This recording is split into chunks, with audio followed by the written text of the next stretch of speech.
بسم اللہ السلام علیکم ورحمۃ اللہ وبرکاتہ. لیٹس ریوائو اے سنہ.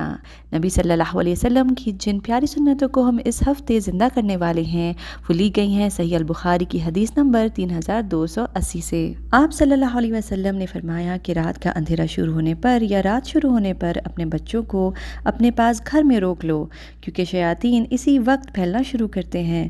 پھر جب عشاء کے وقت میں سے ایک گھڑی گزر جائے تو انہیں چھوڑ دو کہ وہ چلے پھریں، اور اللہ کا نام لے کر یعنی بسم اللہ کہہ کر اپنا دروازہ بند کرو، اور اللہ کا نام لے کر یعنی بسم اللہ کہہ کر اپنا چراغ بجھا دو، یعنی لائٹس وغیرہ آف کر دو. پانی کے برتن کو بھی اللہ کا نام لے کر ڈھک دو، اور دوسرے برتن بھی اللہ کا نام لے کر ڈھک دو، اور اگر ڈھکن نہ ہو تو درمیان میں ہی کوئی چیز رکھ دو.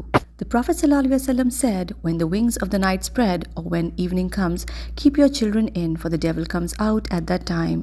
Then when part of the night has passed, let them go, and close the doors, and mention the name of Allah, for the shaitan does not open a closed door.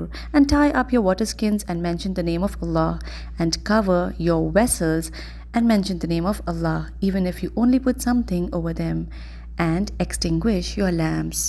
Narrated by صحیح البخاری number 3280. تو یہ تھی آپ کی اس ہفتے کی سنت بسم اللہ کے تکرار کے ساتھ. میں اللہ سبحانہ وتعالی make it easy for you. جزاکم اللہ خیرا کثیرا. السلام علیکم ورحمۃ اللہ وبرکاتہ. فرام ٹیم فی سبیل اللہ.